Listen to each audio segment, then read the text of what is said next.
Fala pessoal, nós estamos aqui iniciando mais um Fé e Cultura, o nosso podcast. Bom, Marcos e Bruno vocês já conhecem, nós estamos aqui com duas convidadas, Larissa já esteve conosco no podcast sobre ansiedade e Larissa também, mas essa é a Adélia Larissa. Sejam bem-vindas, meninas. Nós vamos falar hoje sobre um tema complicado, né? Bem pouquinho. O tema de hoje é aborto, direito ou barbárie? Você deve ter acompanhado aí os últimos noticiários sobre a discussão que virou no Brasil inteiro sobre o tema do aborto, né? Nós tivemos aí um caso de uma criança de 11 anos que engravidou e a discussão era se a justiça autorizaria um aborto para ela ou não. E acabou que o desfecho da história vocês acompanharam. As redes sociais se tornaram um ringue, né? De um lado a turma que defendia o aborto, de outro lado o pessoal que defendia a vida. E nós vamos hoje falar sobre esse tema para discutir a importância e a relevância dele, para discutir a natureza. Afinal de contas, o que é o aborto, né? O que é o feto? O que é o bebê no ventre da mãe? Qual é a natureza da vida? Aonde que isso inicia, né? E é por isso que nós estamos aqui, eu, Bruno, Marcos e as duas Larissas, para discutir sobre esse tema. E eu queria que a gente começasse falando sobre o que aconteceu. Larissa, o que foi que aconteceu nesse caso de uma criança? Ela era uma criança, engravidou, tinha 11 anos, todo mundo acompanhou, mas eu queria que a gente falasse um pouco sobre isso. Quantos meses ela tinha? Estava grávida, não? Ela estava grávida há mais ou menos de 7 meses e meio, né? O que aconteceu foi que a criança ela mantinha uma relação sexual com o filho do padrasto, ambos conviviam na mesma casa. A mãe e a família tinham consciência, né, da relação que eles estavam tendo, porém esconderam a gravidez durante 6 meses e meio. A criança escondeu dos... Não, a mãe estava ciente, né, porém não foi divulgado, não tornaram público. E eles foram procurar uma clínica de aborto. Porém, as clínicas de aborto só fazem aborto até 6 semanas. Passou disso, elas não fazem mais, porque o feto, né? O risco para a mãe e o feto já está todo formado. Então, elas não fazem aborto passando desse prazo. A mãe procurou um advogado e entrou na justiça para que o Estado, né, autorizasse o aborto da menina. Porém, não era um aborto, né? A menina ia ter que passar por um processo de parto de todo jeito. E aí, ela iria fazer um parto de um bebê morto. Exatamente, foi exatamente isso que aconteceu. Pode falar, Bruno. Aí, no caso, a justificativa que eles estavam dando é de que a criança não ia suportar o parto, mas mesmo assim, para realizar o aborto, tinha que se realizar um parto. A diferença era se a criança ia estar viva ou morta. Porque como o feto ele já estava formado, né? Ele já estava com seu sistema nervoso, já tinha membros do corpo formado. Passou de 6 semanas e meia, a clínica de abortos não fazem mais. Justamente por o feto já sobreviver fora do útero, né? A gente sabe disso, na incubadora o feto ele consegue sobreviver fora do útero. E o que a menina passou foi justamente por isso, por um parto, porém, ela deu parto a uma criança morta. Mas isso daí não foi o que foi divulgado inicialmente, quando estourou na mídia. Essas informações a gente não sabe pelos meios, digamos assim, legais, né? Justamente. Justamente ficou oculto, né? A advogada ocultou justamente essa informação porque era algo crucial para a menina não fazer o devido aborto que ela queria. E interessante é que a juíza sabia, né, disso, mas não podia divulgar. Não podia divulgar, justamente. Tanto é que se você olhar, né, as reportagens, você vê cortes. Você vai ver assim, que a juíza pergunta se o pai sabia de que a menina estava querendo fazer o aborto. E isso estourou na mídia, né? Todo mundo ficou assim, como assim um estuprador, o pai? Só que depois que a gente teve acesso ao inquérito pela deputada Ana Campanholo e outras fontes também divulgaram o inquérito, foi descoberto que o pai era uma criança de 13 anos. Que fazia parte do convívio familiar da menina. Uma informação totalmente necessária para se julgar o caso, né? Justamente. Porque o que chegou para a população em geral era de que a menina havia sido estuprada. Que não chegou claramente, não ficou claramente. Assim, às escondidas. Sim. Menina de 11 anos está grávida, logo todo mundo pensa que é um estupro de um homem adulto. E teve jornais que divulgaram, inclusive, essa informação, né? Foi estuprada por um homem. Exatamente. Dizia isso. Só que quando você vê, pode analisar o caso de estupro é divulgado a idade, é divulgado, muitas vezes eles divulgam até a pessoa que estuprou. No da mina, a gente não sabia se era não sabia a característica, não sabia nome, não sabia se era a idade, não sabia nada do pai da criança, não sabia então, nada. A narrativa funcionou, pelo menos por alguns dias, para a sociedade julgar o caso de uma menina de 11 anos estuprada e, por isso, se posicionar a favor do aborto. E quando eles perceberam que essa narrativa estava começando a falhar, agilizaram o aborto de uma forma, porque a ordem que foi passada é, vocês têm 24 horas para realizar um aborto. Não sei pra vocês, mas isso soa uma ameaça. Com certeza. Né? A deputada Ana Campanholo, inclusive, menciona isso na Assembleia Legislativa, que foi um absurdo eles terem dado um prazo assim. Mas isso por quê? As narrativas já estavam, perdendo força. Então, no final, o que você tem é uma parcela da sociedade, né, dando nome às boas. Parte da esquerda, feministas, grupos radicais feministas, né, feministas de um modo geral, se aproveitando desse caso para construir uma narrativa para introduzir na sociedade de forma inconsciente, né, para que a sociedade se posicionasse a favor do aborto. A forma que eles usaram foi justamente sentimental, né? Isso. Na verdade, o aborto em si, ele gera em torno do Decisão, sentimentalismo. Justamente, tanto é que eles fizeram justamente isso.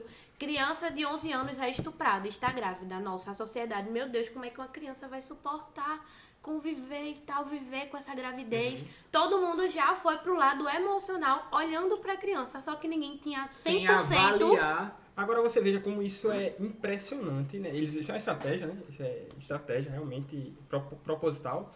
Mas você veja como a nossa sociedade é fraca, assim, em termos de valores, princípios, né? Que são objetivos, né? Em relação à vida humana. Então veja, todo mundo sabe que abortar uma criança, né? Acho que é consenso geral, abortar uma criança de uma relação consensual entre um marido e uma mulher, entre um namorado e uma namorada, é algo ruim de se fazer, é terrível e tal. Mas se foi um estupro, se for uma violência, aí nesse caso a sociedade já fica sensibilizada. E eu acredito por uma questão que o que sempre está em jogo é o sofrimento, né? Então da veja, mulher. Da mulher. E assim, isso tem uma raiz numa coisa que a gente comentou no outro podcast sobre sexualidade, né? Sim. O ser humano está sempre buscando o conforto, fugindo de responsabilidade, odeia qualquer tipo de sofrimento. Então isso representa muito o nosso tempo, né?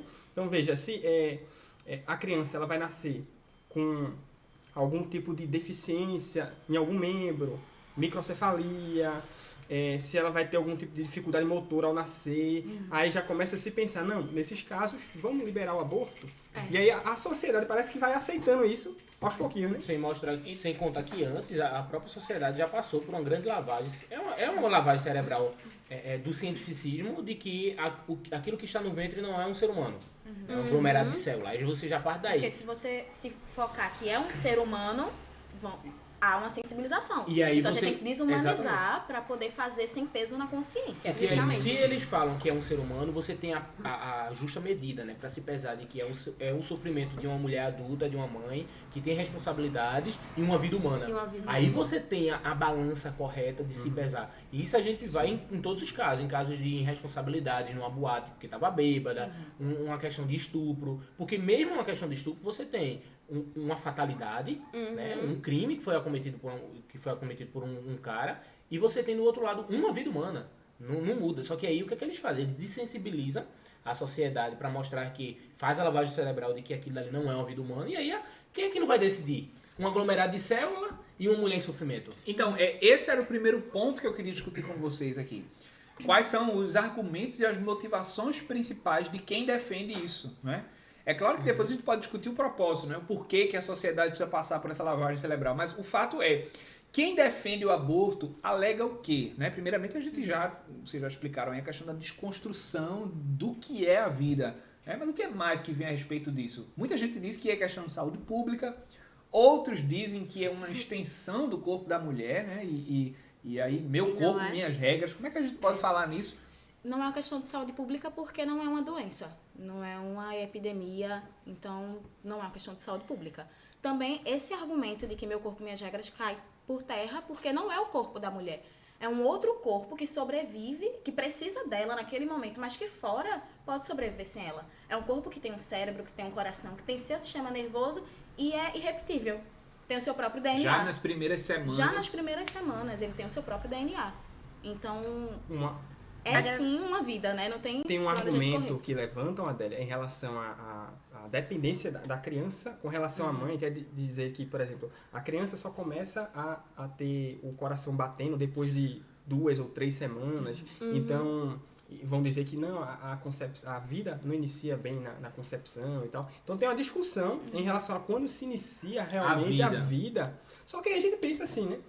Se ninguém sabe o momento exato, né? Cientificamente, vamos falar, tirar a religião, cientificamente. Ou até filosoficamente, né? Porque filosoficamente a gente tem certeza que é na concepção. Que é na concepção, isso. Tirando essas concepções aí, filosófico-religiosa, cientificamente, há um consenso de quando inicia a vida?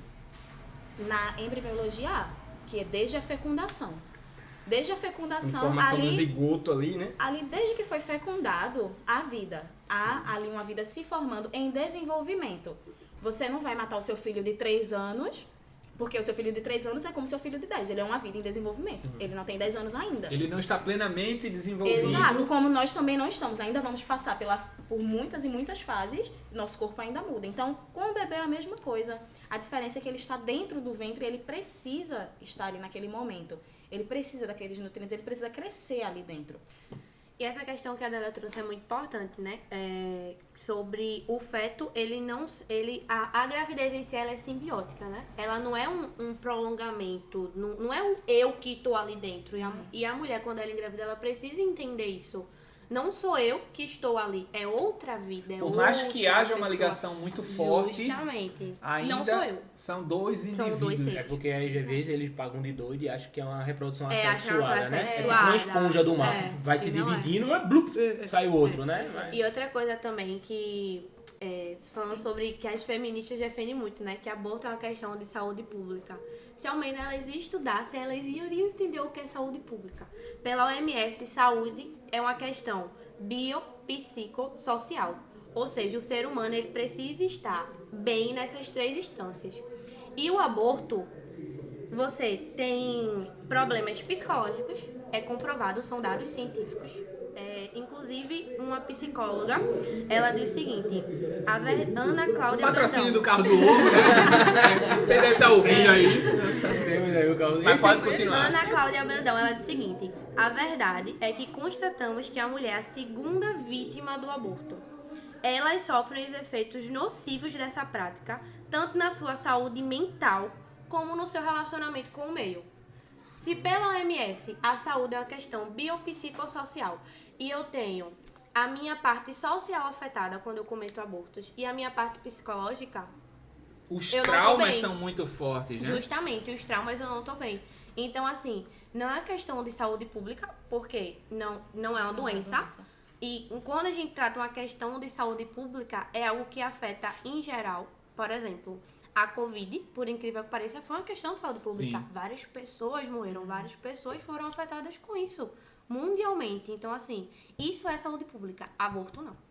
Então, antes da gente discutir onde é que começa a vida do ponto de vista científico, é interessante a gente falar o que é a ciência, né? Que eu acho que essa é a principal discussão.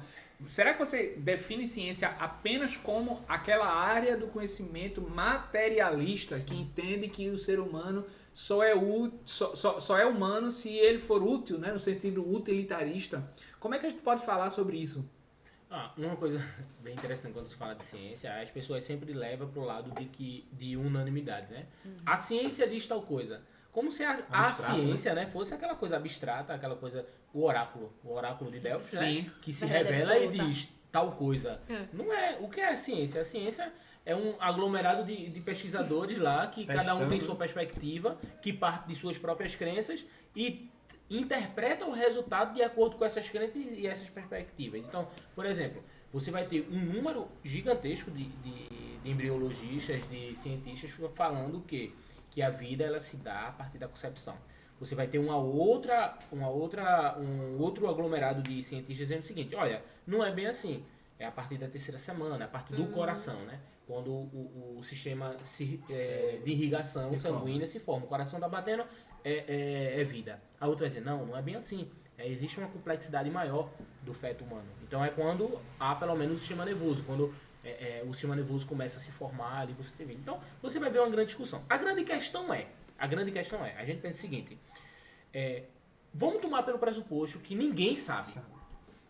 Que um diz que é uma coisa e que o outro é outra. Então a gente vai ter o seguinte, 50% de chance de ser vida, 50% de chance de não ser. Você é leigo, você não é, você não estudou, você não passou 6 anos na faculdade de medicina, tem médico que diz que é, tem médico que não é, e você, o que é que eu faço?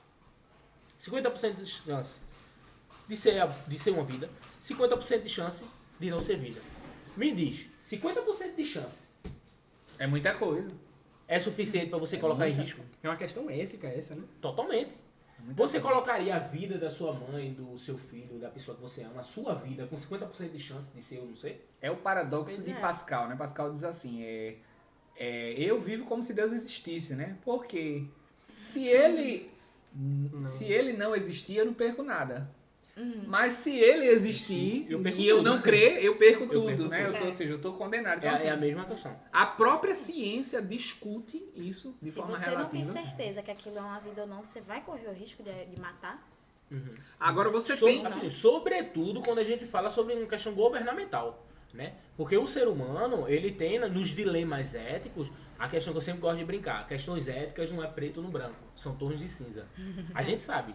Tal coisa é errado, tal coisa é certo. Mas na prática, no dia a dia, no funcionamento, a gente sabe que as coisas, às vezes a gente tem que decidir entre um mal menor. Sim, né? Um mal menor. Só que, no sentido governamental, o governo só toma uma atitude, ele só se posiciona, ele só decreta, só vira lei, quando tem convicção de determinada coisa. Como é que as pessoas querem que torne lei legalização de aborto, já entrando até em outro ponto, uma coisa que não é convicto, uma coisa que não é 100%, nem pelo menos é 70%, nem do ponto de vista no mínimo é 50%. E nem a própria sociedade aceita. Exatamente. E eles apelam para pressão, ou seja, vamos convencer a sociedade de que não vai fazer mal algum, vamos convencer de que isso é bom e é um direito da mulher fazer isso, e aí a gente convence para essa galera levantar a voz junto e fazer barulho. E tem um outro ponto que é, os bons se calam. Então a minoria faz barulho. Sim, exatamente. O fato das pessoas terem consciência daquilo e não fazerem nada. Né? Não fazerem nada. Tem 1 ou 2 deputados na bancada, o restante dos cristãos estão preocupados com as suas vidas. Parede preta. Enquanto que vidas estão... É incrível como que, mesmo que as pessoas não concordem, uma coisa é fato. É crime. Né? É incrível isso, isso é um fato, tá lá na lei. É crime, ponto final. E as pessoas ainda assim fazem barulho e tem medo de se posicionar contra aborto. Tem medo até de usar a expressão aborto. Por quê? Porque as pessoas vão fazer barulho, os militantes vão começar a te boicotar, vão começar... E, no entanto, na lei tá lá, claramente. Mas eu acho ainda que essa guerra aí, a gente já perdeu. Por quê? Mesmo tá repreendido mesmo. Não vou ser tão estrangeiro. A gente tá perdendo de lavada. Porque já entre cristãos católicos e protestantes, já se tem aquela sensação de que o aborto... Cristãos abortistas? Existe. Com toda muitos católicos, né? Tem uma militância católica. É desgraça. E assim, acho cristão ou você é abortista. Na realidade, o mundo ele tá caminhando para isso. Se a gente parar para observar, tem países que a idade gestacional para abortar aumentou. Eu vi discussões e são horríveis, assim. Se o bebê nascer e amanhã ainda assim não quiser, ele quiser matar, ela pode? E pessoas concordando que ela pode. Eu digo, não, peraí, tu não pode fazer isso, sabe? Mas o mundo tá caminhando para isso, para se tornar algo normal, para se tornar algo banal, que todo mundo pode fazer quando der na telha. Antes da gente falar sobre a questão da motivação, né, se por estupro ou não, um dos maiores expoentes do pró-abortos no mundo é o Peter Singer. E ele diz o seguinte, ele diz que o aborto é justificável porque o bebê no ventre, ele ainda não desenvolveu racionalidade e autoconsciência. Rapaz, isso é uma confusão. Portanto, ele não pode ser um ser humano. Certo. Então a gente pode abortar um deficiente mental. Não, então pode matar as crianças. Pode matar as 1 ou crianças. 2 anos. Pode. O Tá liberado. pré-frontal, né, Bruno? Não tá desenvolvido, Não pode tá matar. desenvolvido. Vamos lá, a gente vai entrar em uma questão, o ser impotência. Sim. Se eu pego aquele determinada, vou chamar de coisa, eu sempre gosto de dizer isso, quando todo podcast eu uso essa palavra. Você pega a coisa, tá lá, não é um ser humano, não é, tá ok, vamos chamar de coisa, tá lá a coisa. Se eu deixo o curso natural seguir, vai ser o quê?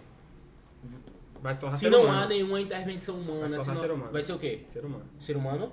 Então, se eu rompo, se eu interfiro nesse curso natural, eu estou interferindo apenas no agora ou no depois? Então eu estou fazendo o quê? Matando. É o assassinato. É um assassinato. É assassinato. A prática do aborto, ela é uma intervenção no presente, mas que ela Repercute. transforma, ela tem uma ação na natureza que é válida por toda a história do indivíduo. Então, inclusive, todas essas crianças que foram abortadas, que não chegaram a se tornar um ser humano grande, né, desenvolvido, eles foram assassinados. Porque em algum momento a sua trajetória foi interrompida por um ciclo que não é natural. E muitos trazem um argumento de controle, né, populacional. Não, é melhor que aborte do que nascer e viver sofrendo.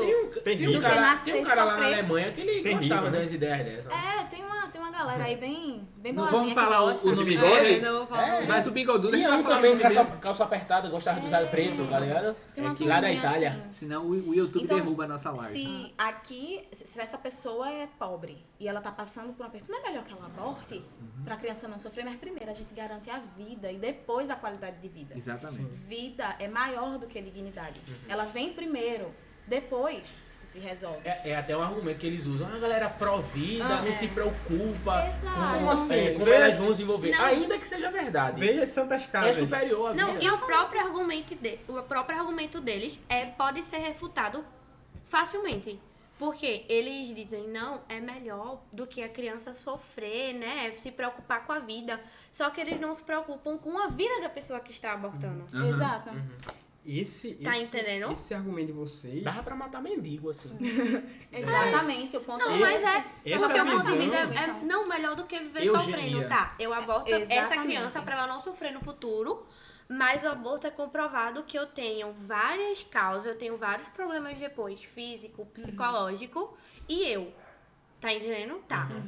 A mulher pode matar, mas e ela? Então você também. Exato. Você tá defendendo o quê, meu amigo? É a vida? É não, desejo. você tá Aí defendendo o a gente, assassinato. aí a gente já entra exatamente. É desejo de sangue. A Margaret Sanger, que é a fundadora ela fundou a clínica de aborto dela, primeiro no Brooklyn, que era pra matar logo bebês negros, a verdade é essa, e depois ela conseguiu, ela teve a maior clínica de controle de natalidade, ou seja, de aborto, né, de assassinato, a gente já sabe. E a intenção dela, o que ela diz é, a gente tem que começar, pra gente ter uma sociedade mais limpa, não sei se vocês lembram, pra gente ter uma sociedade mais limpa, a gente tem que ir no começo, tem que matar logo, de agora. Deixa todo mundo Isso branco. é uma Exato. visão E- profundamente materialista. Exato. E ela, inclusive, tinha... participava de uma fundação, de um movimento eugenista, né, nos Estados Unidos. Então, assim... E é impressionante que essa mulher ainda é vista como um ícone. Aqui abriu portas. Não, pra você tanto acontecer. ela quanto a Sulamite, que é mais recente, né? Tanto a Simone de Beauvoir, como a Margaret Sanger, como a Sulamite, que eu esqueci o nome dela, e a Judith Butler, que vem agora no finalzinho, todas elas têm um ponto em comum, que é a liberdade sexual e o direito ao assassinato. Que acaba sendo uma pauta feminista muito mais importante do que o direito ao voto, que a Exato. mulher tem a liberdade Deixa eu É a social. coluna, né? É a coluna. Enquanto as sufragistas queriam direito ao voto, a Margaret já Já estava tava planejando tudo. Inclusive, as sufragistas meio que deixaram de lado assim, né? Porque ela era radical demais. Mas essa é a raiz do No movimento. né? final, toda a literatura feminista vai defender isso. Essa questão aí da liberdade sexual é interessante, porque tem um cara muito interessante que ele financiou, né, todo esse movimento, um cara que é chamado Marquês de Sade. Esse Sartre. Sade, Marquês de Sade, é de onde surge o termo sadismo, no sentido Você sexual já falou, da você palavra. já comentou disso. Ok. Esse cara, ele financiou, ele disse, as mulheres querem se libertar. Em termos simples, né? Não é mais 18, mas é mais 16, né? Pelo menos o podcast. Então, ele queria, e ele diz isso, porque ele financiou. Porque ele teria mais mulher pra abusar. Ah, sim. Né? Ele gostava de prender as mulheres, amarrar. Ele tem um livro, Filosofia da Alcova, se não me engano. E aí ele narra coisas que é o que É porque o nome, né, é bem ambíguo. E tipo, ele narra, é fictício, mas é inspirado em coisas que ele fazia mesmo com as mulheres. E aí havia uma dificuldade muito grande por causa da repressão moral, né, de fazer aquilo. E ele financiando a revolução sexual feminina, dava mais o quê? Mais mulheres, mais Ou liberdade. seja, É o movimento que mais beneficia homens assim. Homens Um movimento machistas. Um movimento feminista, no caso, está servindo Ao a machismo. interesses masculinos Exato. egoístas, né? No Me fim das diz qual contas. o maior sonho do cara cafajeste? Ele lá pegar, largar Sem e a mulher responsabilidade. dizer, eu só queria também usar. O cara vai dizer, pô, que massa! Eu queria a mesma Exatamente. coisa que você. Então, o movimento feminista mira no homem, E no padrão de homem, acerta o pé. e acerta no vagabundo, né? Exato. E serve a ele, E né? serve a ele. Aí a gente entra numa discussão que é o direito mais fundamental de todos, que é o direito à vida. O direito à vida é superior à própria qualidade de vida. E quem discorda disso defende... É vagabundo. Defende... Não, é vagabundo. Né? Tem que xingar mesmo. Tem que xingar. Porque você está contribuindo para a causa, para uma desculpa, para dizimar parte da sociedade, os indigentes. Né? Porque se os bebês que são indefesos vão ter uma qualidade de vida ruim, a criança vai nascer pobre e miserável porque ela é fruto de um estupro.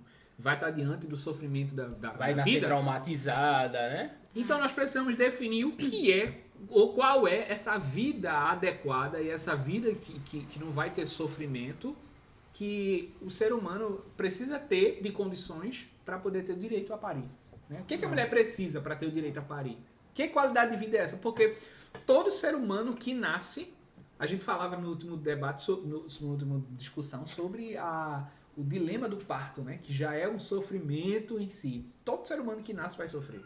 A vida é sofrimento. Então, qual seria esse padrão de vida útil que as feministas defendem? Imaginário. Ser rica. É. Não, pra elas é ser rica. Por isso que eu Porque é o disse- que elas defendem, né? Tipo, Exatamente. O aborto precisa ser legalizado porque mulheres pobres, negras, abortam colocando sua vida em risco. Então, assim, a pauta é voltada para as pessoas pobres e negras. As mulheres brancas, ricas, entendeu? É exatamente isso que ela trouxe lá no ponto de Margaret, onde ela abriu a clínica dela no Brooklyn. Por quê? Exato. Pessoas pobres e e negras. negras. Vulnerável, Hoje em né? dia, pessoas Algo fácil. pobres e negras. Então, pode-se dizer que na literatura do movimento feminista você tem a defesa do racismo. Sim. Né? Do racismo. O que é... Sim, com certeza. E É, surgiu até uma nova vertente, né, do feminismo, que é tem o feminismo e tem o feminismo negro. Sim. dentre as tantas Dentre as vertentes. Preto, das Tem, pretas. porque o que elas dizem é que o feminismo branco da mulher de apartamento é racista. Então elas criaram que defende as mesmas pautas que a feminista branca defende, que acabam sendo racistas. Tema do próximo podcast: racismo. Vamos falar sobre Black Lives Matter. Voltando ao caso inicial, a questão da menina lá de 11 anos, é interessante destacar o plano de uma das feministas da segunda onda, que ela vai dizer que para desestruturar o Ocidente é preciso fazer... Eu tenho falado até nas palestras que eu tenho dado recentemente sobre sexualidade, que para você desestruturar o Ocidente, você tem que mexer com a base, que é o quê? A família tradicional. A família tradicional no Ocidente é basicamente formada por tabus. Ela vai dizer que o tabu é o que une essa família, o que mantém ela firme. E ela vai levar para o lado sexual, com uma boa tarada feminista, né? Então ela vai dizer o seguinte, que para você desestruturar, você vai precisar quebrar as questões de tabus, de toques sexuais entre crianças. Então as crianças elas devem se tocarem, ou seja, se masturbarem entre si. É demônio. Né? Se masturbarem entre si. Eu não sei nem se podia falar assim, agora vai ser mais 18. Se tocarem entre si, para que elas quebrem essas barreiras sexuais já desde a infância. E aí e ainda digo mais, não só com crianças, mas com adultos. E aí já entra a pedofilia. E ela ainda vai além, não só com adultos, mas quem dera que seja a sua mãe genética, a mãe biológica. Então, você pega esse recorte, barbárie. É uma barbárie. É incesto declarado, pedofilia declarado e crianças tendo uma relação sexual. Você aplica diretamente no caso da menina de 11 anos. Querendo ou não, mesmo não sendo irmão de sangue, você tem um núcleo familiar na qual um irmão postiço tinha uma relação sexual com a irmã postiça e percebe que a sociedade nem sequer sente isso mais. Exatamente. Porque alguns anos atrás isso já seria, não é sua irmã, mas cresceu com você. Não, já tem aquele tabu de incesto, exato, mesmo não sendo de sangue, e você já vem isso sendo quebrado. Isso desde a segunda onda de feminismo já vem sendo investido. Exatamente. É como a gente estava conversando aqui nos bastidores, né? Você tem uma estratégia de transformação social, diminuição do inconsciente. Uma coisa que eu notei, inclusive eu falei isso... De sensibilização, né? Até falei na igreja lá para os irmãos, que era o seguinte, eu disse, poxa, a sociedade ela ficou tão cega discutindo a possibilidade ou não do aborto, que ela esqueceu que tinha uma criança de 11 anos transando com o consentimento dos pais. Exatamente. O que vocês faziam com 11 anos? Com um irmão postiço com 11 anos eu empinava a pipa, jogava bola de gude. Né? Eu não sabia com 11 anos nem como... Não, eu só acho que foi quando eu descobri com 10, como foi que as crianças vinham ao mundo, que cegonha não existe nem no Brasil. Olha pra ele. Coisa assim. Mas veja, como é que nós chegamos até esse ponto? Né? O que é que o feminismo, e aí eu vou direcionar realmente a crítica, porque é o movimento, o que é que eles pregam, né? Nossa amiga Larissa, que já esteve na Marcha das Vadias. É mesmo, Larissa? Foi, Larissa é ex-feminista. Revelação chocante aqui. Larissa é ex-feminista. Primeira mão. O que é que acontece? Eu vou ficar debaixo da mesa. O que é que acontece naquele movimento que é o símbolo do que elas defendem? É exatamente esse tipo de barbárie que faz com que a estrutura familiar seja destruída. Porque é o ponto principal de ataque deles. A gente está falando do feminismo como um movimento gigantesco de esquerda, mas da esquerda em geral, o ponto deles é a família. Porque eles sabem que a partir do momento que acaba com a estrutura familiar, aí eles têm brecha para tudo que eles quiserem. É a liberdade, né? É a liberdade. A mulher é livre para ela fazer o que ela quiser. Eu sou livre. Inclusive o mal. Inclusive o mal. Eu sou livre, eu posso ser livre pra abortar ou escolher ter um filho. Eu sou livre pra ficar com quantos eu quiser ou ficar com nenhum. E eu sou livre. E eu não preciso lidar com as consequências disso. E eu não preciso lidar com as consequências. Não preciso. Tanto é que a maioria das feministas, elas raramente são casadas. Porque elas são livres pra escolher não casar. Não é casada, né? Mora com a mãe, com a avó, né? Normalmente. Os pais que bancam. Os pais que bancam. Não trabalham. Ou então um macho opressor rico.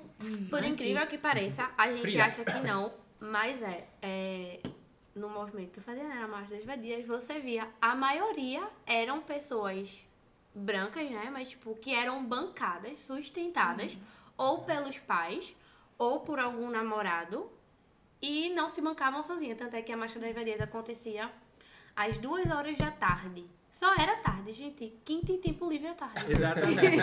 Não, mas é verdade. Quem tem tempo livre é tarde. E um detalhe da semana, tá? E um Ah, detalhe. você é um vagabundo profissional. Era dia de semana, tá? Era na quarta-feira, Oficializado. 2h da tarde. E um detalhe importante é que a gente não pensa, mas é muito lucrativo. Esses movimentos são lucrativos. Essas marchas são lucrativas. As divulgações dessas marchas são lucrativas. Porque todos os editais que saem desses coletivos e movimentos é tudo pago. Tudo, elas ganham dinheiro, de quem trabalha, passa o dia, a semana toda trabalhando. Elas ganham dinheiro, é tudo muito bem financiado, muito bem distribuído. E aí nós temos essa movimentação com dinheiro público, né, é claro, como a gente estava falando, né, que pregam a ideologia o meu salário para a destruição, né, dos valores de família. Mas uma coisa que não se fala, né, quase sempre, é o que acontece durante um aborto. Né? E eu queria que a gente falasse disso. Né? E aí eu não queria falar. O que é que acontece com o corpo da mulher?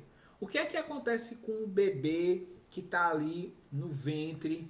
O que é feito com ele? Né? Você que está assistindo esse podcast, for mãe ou pai de uma criança que já teve a oportunidade de perder um filho, sabe como que é doloroso. Sei muito bem como é isso. E como é que isso acontece? Né?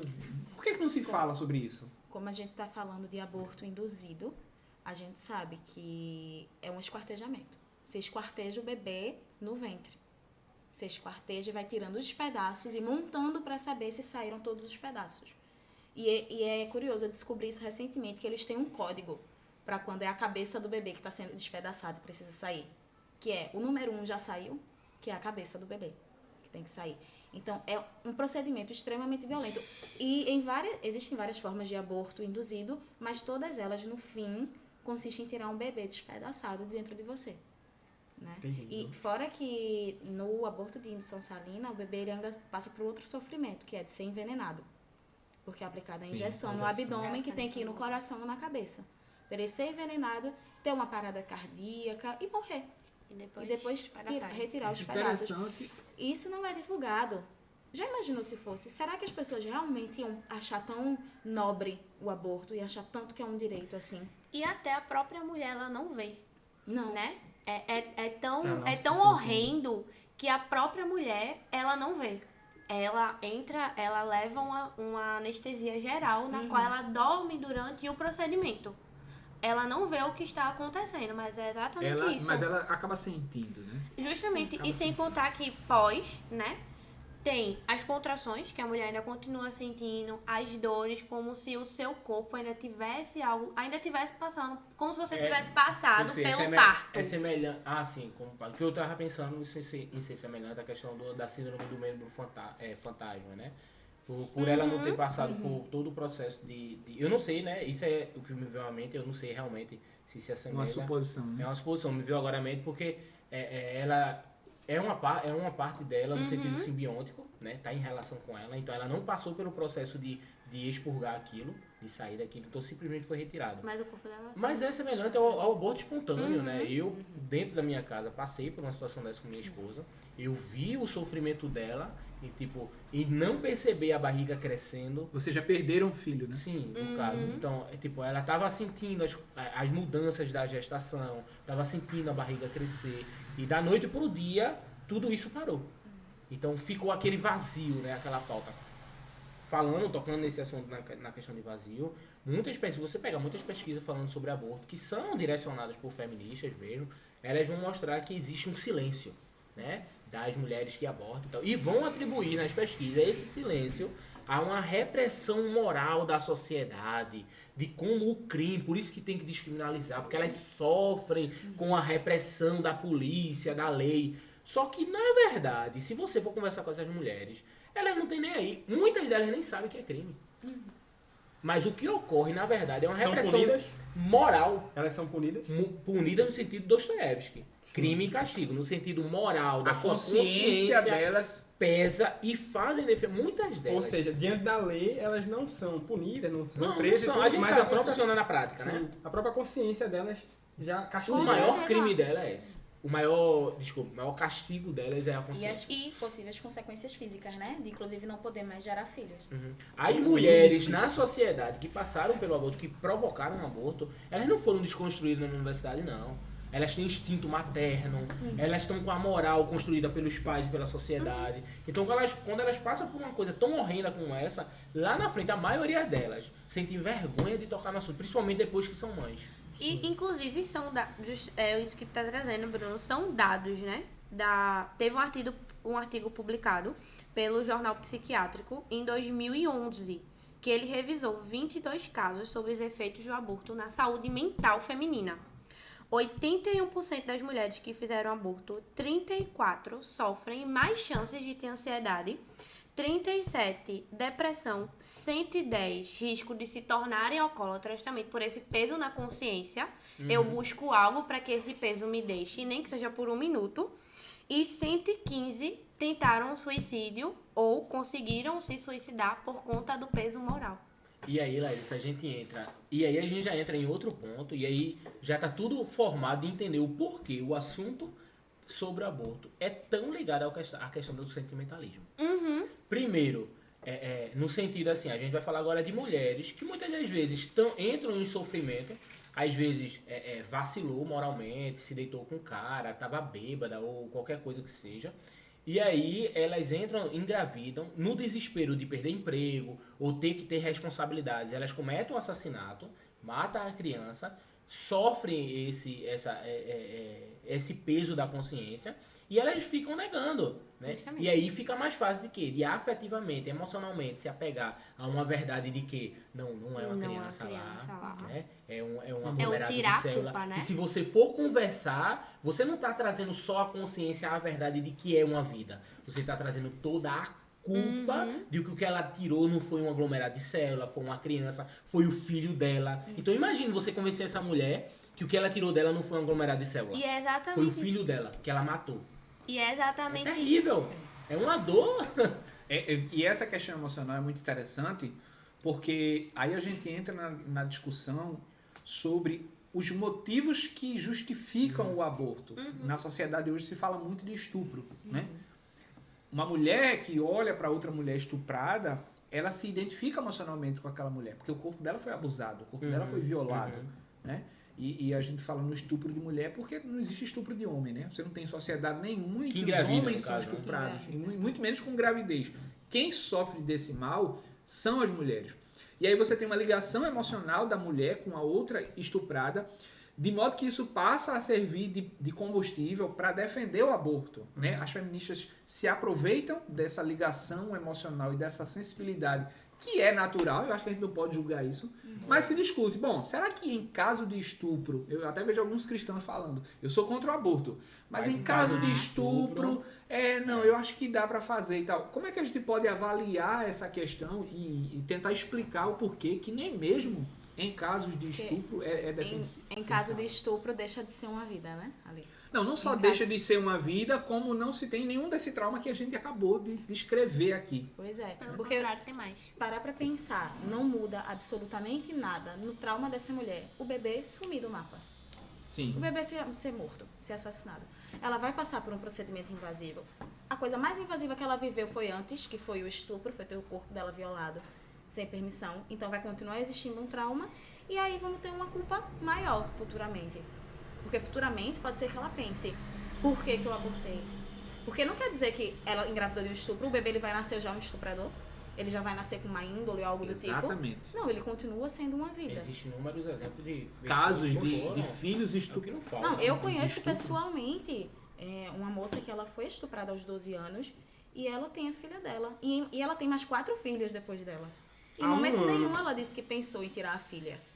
Há 1 ano ou 2 anos atrás, eu vi um testemunho, um relato de um psicólogo. Hoje ele é psicólogo, chamado Andrei, numa live de Ítalo Marcílio. Eu vi sobre isso. Quando teve aquele caso da menina que saiu do Espírito Santo, trouxeram pra cá, pra Recife, para um médico aqui, né, a fazer o aborto e tudo. E aí, Ítalo Marcílio fez uma live com esse psicólogo, Andrei, que ele foi fruto de um estupro.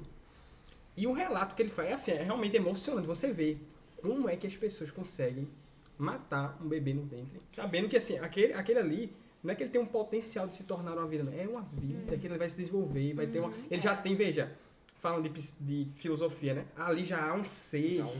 Não é, o canal vaginal ele não é mágico, né? Que nasceu, virou humano. Virou humano, ser humano. É como se houvesse uma bênção celestial ali no canal vaginal. Todo método de combate ao que eles chamam feto é induzir a morte.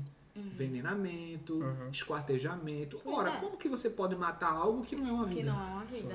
Você percebe o nível do absurdo lógico que se comete. Então, assim, você precisa de uma resposta para explicar para a sociedade, especialmente para as mulheres, que mesmo que ela já tenha passado por um trauma horrendo do estupro, um trauma de um aborto seria ainda pior do que se ela tivesse, de fato, a criança, né? Porque o parto vai acontecer de todo jeito, seja de um bebê vivo ou morto. E ela tendo a criança, ela não é obrigada a ficar. Sim. Não é. Existe a adoção direta e existem muitos meios uma legais. Fila enorme, né? Uma fila enorme de pessoas que estão ansiosas para ter filhos e que por meios biológicos não podem. Então ela não é só a opção de ou eu mato ou eu convivo com essa criança e lembro do trauma pro resto da vida. E inclusive, Adélia, essa questão teve uma atriz que ela ficou bem famosa esses dias, que é a Clara Castanho. Sim. Não sei se vocês viram, ela é uma atriz global. Ela foi estuprada, né? Ela seguiu com a gestação, isso muito por debaixo dos panos, lógico, pelo sigilo médico. Ela seguiu com a gestação, né, do estupro, que ela foi estuprada, porém, ela deu o bebê para uma adoção direta. E ela divulgou no Instagram dela, que depois vazaram, né, o fato dela ter... A mídia, ela é muito... como é que eu posso dizer? Ela é suja, ela é encapetada. Porque o que saiu foi que ela tinha dado o filho dela... Não, ela não queria o filho e jogou e abandonou, né? E ela publicou no Instagram que ela havia sido estuprada por isso que ela sumiu da mídia, mas que ela decidiu seguir com a gestação porque o bebê que ela usou não tinha nada a ver com o que ela havia passado e que o filho dela, e que o bebê, né, que ela deu à luz, já estava com a família dele, que ela preferiu dar para uma adoção direta, porque não é crime você dar um bebê para adoção, é crime você abortar. Isso. Você colocar para adoção, você abandonar de fato, mas Será ela que pôs para adoção. A história de uma mulher que passa por uma situação como essa, você tem 2 estupradas, né? E aí uma teve um filho, entendeu que o filho não tinha nada a ver com a situação, que era um trauma dela, né? E isso não diminui o sofrimento dela, mas não é. E aí você tem essa mulher que viu o filho crescer, ser criado por uma família, não virou marginal, não virou bandido, não virou vagabundo, cresceu, se desenvolveu, e você tem uma outra mulher que esquartejou a criança no ventre. Qual dessas 2 mulheres vai ter uma história mais virtuosa para contar, mais bonita, mais bela? E aí isso não exclui o dilema dela, que foi de sofrimento, mas qual das 2 tem a maior chance, digamos assim, de ser feliz? Eu acho que a gente entra em uma questão bem interessante. A gente entra no dilema ético. Vamos trabalhar no sentido ético mesmo da situação. A gente tem uma pessoa na qual engravidou sem ter vontade, né? E você tem uma vida humana, né? A vida humana, a criança lá, a vida humana. Você tem aí que tomar uma decisão. A vida humana em troca de um bem-estar físico, psicológico, por maior que seja o trauma, né? E aí fica uma pergunta ética no ar. Existe algum trauma que valha uma vida humana? Pense no pior de todos os traumas. Vale uma vida humana? A resposta para isso, aí o clima realmente toma... Sabe por que pesa? Silêncio. Desculpa te interromper de novo, André. Sabe por que pesa? Porque quando a gente vai tomar uma decisão ética, as pessoas... A modernidade é uma desgraça. Tomar decisão ética é tomar decisão confortável. Na cabeça do contemporâneo fuga é isso. Do sofrimento, fuga do sofrimento. Tomar uma decisão ética, meu irmão, é difícil pra cacete. Desculpa a expressão, é difícil. É preciso coragem. É uma decisão realmente difícil. É uma decisão difícil. Quando eu falo de coragem, é no sentido filosófico existencial da palavra mesmo. É se portar no mundo com todo o seu ser, na qual você põe em risco toda a sua estrutura. Isso é coragem. Se não for assim, não é coragem. Né? No sentido existencial da palavra mesmo, coragem é isso. É quando você põe em risco aquilo que você é. Certo? Então, você tomar uma decisão, qualquer decisão ética no sentido de questões éticas, né? Aquelas questões difíceis da ética, exige um preço, né? Então, é como eu estava dizendo no início, não é preto no branco. Não é simplesmente, é um assassino, um bandido, prende. Né? Isso é preto no branco, joga preto no branco. É uma questão de mal menor. Meu irmão, a mulher vai sofrer. De todo jeito. É um sofrimento real. Ela vai se angustiar. Meu irmão, a criança, ela vai lembrar o estupro. Sim, a criança crescendo em seu ventre vai estar todos os dias, a cada chute, a cada contração, vai estar lembrando todas aquelas imagens de abuso. Por outro lado, a gente não pode esquecer que é uma vida. Então a gente tem uma situação extremamente melindrosa, em que há 2 grandes sofrimentos. E aí você decide, qual o mal menor? O sofrimento da mulher. É sofrimento, é real, é coisa ruim, mas é menor do que um assassinato. E pra chegar a essa conclusão, você tem que sair de si, né? Exatamente. E ainda digo, é muito mais fácil eu dizer, como homem, e não estando grávida, nem nada, nunca ter passado por uma... É claro que é mais fácil, mas isso não torna mentira. Exatamente. Não, eu tava dando aula na escola bíblica sobre aborto, mais ou menos um mês, e eu começar sobre isso. Realmente, eu ensinando sobre aborto na escola bíblica, realmente você tem que se portar na posição. Realmente, Deus me livre de ter minha esposa estuprada e alguma coisa desse, minha filha estuprada. Deus me livre, realmente. É uma coisa que, assim, ninguém quer passar. Porque todo mundo sabe que é um sofrimento, vai ser um sofrimento para aquela mãe, para aquela mulher. Mas, assim, saindo do ponto de vista filosófico para o ponto de vista religioso aqui agora, religioso mesmo, falando da fé. Veja, a atitude de alguém que foi estuprada, e aí a alternativa para esse estupro, para acabar com o sofrimento, é acabar com aquela vida, a interrupção da vida, né, o assassinato, é uma visão muito desesperançosa do mundo, de não confiar naquilo que a gente chama de providência de Deus, né? De que ó, Deus é quem ampara. Veja, eu tenho uma colega, uma conhecida minha, que ela tem um sobrinho. De vez em quando eu vejo os stories dela postando lá no Instagram, no WhatsApp, e a criança, ela vive em estado vegetativo. Ela não se move para nada, fica lá com um tubozinho, para tudo. A menina brinca com ela, a criança não esboça nenhuma reação, tá naquele estado vegetativo mesmo. E nasceu assim. E assim, eu fico olhando para aquela situação e vejo, que situação de sofrimento, meu Deus do céu. Deus me livre de passar, nossa, porque é um sofrimento. Mas veja, você vai tirar a vida dessa criança ali a um ser. Só Deus sabe o que se passa na personalidade daquela criança. Se você parar pra pensar, você consegue imaginar Jesus olhando pra uma mulher que sofreu estupro e aconselhando ela a abortar? Ou ele convencendo ela de manter aquela gestação, de amar aquela criança, forte, de sair de si, de ser forte? Isso é amor, né? Isso é amor. E aí a gente entra num ponto que assim, não tem como fugir disso, é a verdade. Que é aonde estão os olhos da nossa sociedade.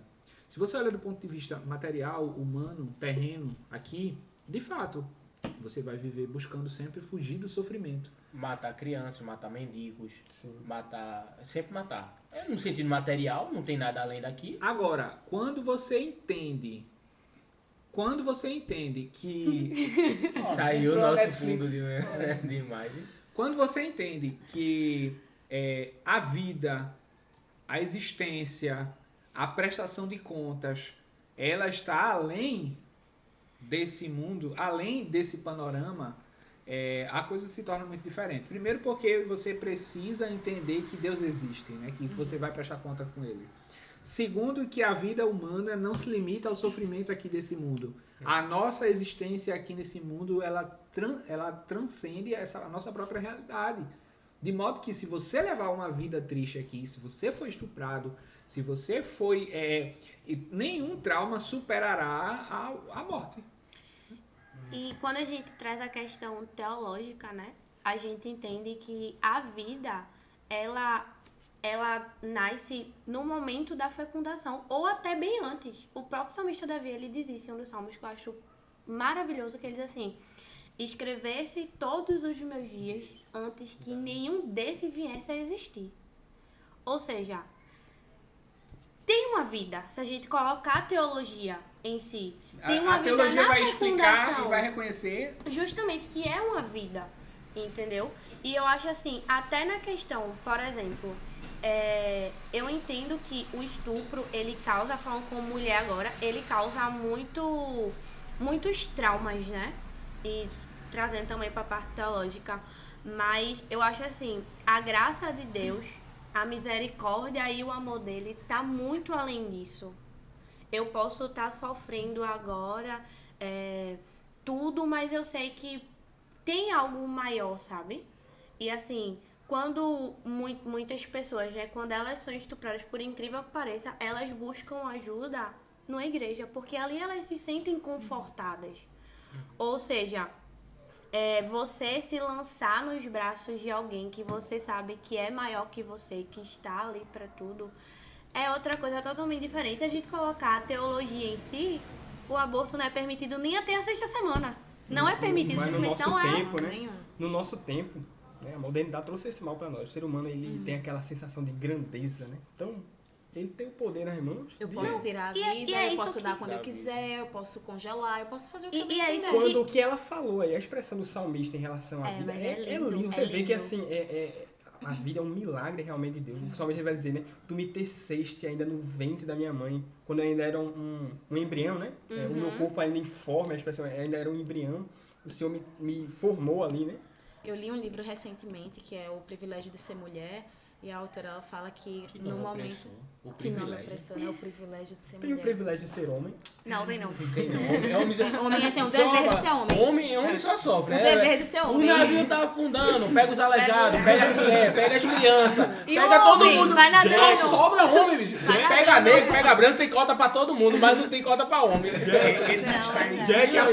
Jack afunda aí, enquanto a galega lá fica na madeira. Lá tinha aleijado, lá tinha mulher, tinha criança, mas não tinha homem. Alice von Hildebrand. Exato. E aí o que é que ela fala? Que no momento da gestação, o momento da concepção é quando Deus toca no ventre da mulher. E esse é o privilégio central de ser mulher do livro. Que o livro aborda, é esse o maior dos privilégios, entende? Que ela traz. E é isso que acontece. Então, assim, há uma vida ali acontecendo. Eu ia trazer uma leitura também que eu li, que é Invisível. Como ser invisível no tempo moderno. Esse livro é fantástico. É uma mãe, né? No qual ela não podia ter filhos e ela adota. A mãe da criança que ela adotou, foram 2, um menino e uma menina, ela havia sido estuprada e não quis, deu a criança para adoção. E a mãe adotou. Porém, quando ela adotou, a criança já tinha em média uns 6 anos, mais ou menos. Já era uma criança velha, né? E ela começa a descrever toda a vida dela materna desse ponto em diante. E ela traz uma frase que eu acho fantástica, que ela diz assim: a minha filha já tem 6 anos. Eu não pude acompanhar a gestação dela. Eu não pude acompanhar os primeiros passos. Eu não pude acompanhar nem quando o primeiro dente dela caiu. Mas eu sei que Deus acompanhou todos. Mesmo que ela estivesse invisível para mim, ela estava visível para Deus. Isso eu acho simplesmente fantástico. Pelo fato, assim, a gente acha que não, a criança coloca no orfanato que vai sofrer menos, vai sofrer mais. Não coloca no orfanato que vai sofrer mais. E, minha gente, existem orfanatos que são maravilhosos, que ficam com criança até 18 anos. Muita gente não sabe, porque muita gente não pesquisa. Inclusive, as pessoas acusam os religiosos de não cuidar do estado da mulher depois daquela situação de parir uma criança que foi fruto de estupro. Quando, na verdade, a gente vê santas casas aí que são... É exatamente o contrário. É exatamente o contrário. O pessoal cuidando. Justamente o suporte. Exatamente. Justamente. Então você vê, eles criam um espantalho, né? Criam um espantalho e batem. Então você sempre sabe que a igreja é sempre o refúgio dessas mulheres que estão sofrendo na sociedade. Elas, no momento de desespero, podem até procurar a clínica de aborto. Mas depois, quando elas precisam lidar com o castigo do seu crime, elas não voltam lá. Elas vão procurar a igreja. Elas vão procurar a igreja. Ou melhor, elas vão procurar a igreja para encontrar Cristo. Não, sem dúvida. No caso, procurar a igreja, porque socialmente você encontra Cristo na igreja. Não, né? É assim que se entende. A solução para os problemas, né? Mesmo que ela não saiba que de Cristo nem nada, mas ela vai entender que ali tem uma solução.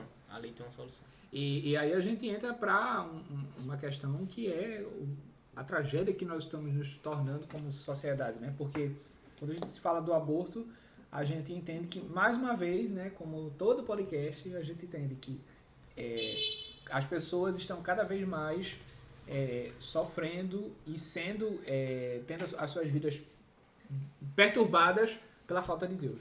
Pela falta de Deus, pela falta da Bíblia. De modo que, o que é que nós podemos dizer para uma sociedade assim? Né? Eu queria que a gente desse agora uma palavra final sobre a nossa posição diante disso, depois de tudo que nós já falamos, e qual seria as soluções, tanto para as pessoas solucionarem os seus dilemas diante do aborto, quanto para pessoas que passaram por esse trauma, famílias que passaram por esse trauma. O que é que pode ser feito? E eu queria que cada um desse uma palavra para a gente poder finalizar nesse formato aí. Bem, posso começar? Pode começar. Veja, acho que eu tinha dito, acho que vocês me acharam meio radical, que a gente perdeu essa batalha, mas porque assim... Brincadeira. Mas assim, a sensação que dá é que realmente, não somente a sociedade em geral, mas a igreja também parece que já está sendo levada por isso, né? Por essa concepção muito materialista, de uma perda de esperança no próprio Deus, que é quem nos ampara aqui, né? Veja, não há ser humano que não vai enfrentar sofrimento. Então assim, mesmo aquela mãe que, né, é desestruturada financeiramente, que a criança ela vai nascer com algum tipo de má formação, a mulher que foi estuprada e que vai ter que lidar com aquele trauma de ver lembrado do trauma psicológico de ter sido estuprada, vendo aquela criança e tudo, isso tudo é sofrimento, ninguém nega. Mas há um Deus que nos ampara. Deus está falando aqui para quem crê em Deus, para quem não crê também, né? Há um Deus no céu que nos ampara em todo esse sofrimento. Você não crê, Deus vai estar lá. Aquela tipo de coragem que tu falaste, de coragem, é justamente aquilo que se opõe à falta de esperança. Você age com coragem, né, com esperança de que, veja, isso não é simplesmente um otimismo. É sabendo que o mundo é mau, sim, se o mundo decai, ele se corrompe, mas você age com coragem mesmo assim, sabendo que tudo isso aqui que a gente faz permanece para a eternidade.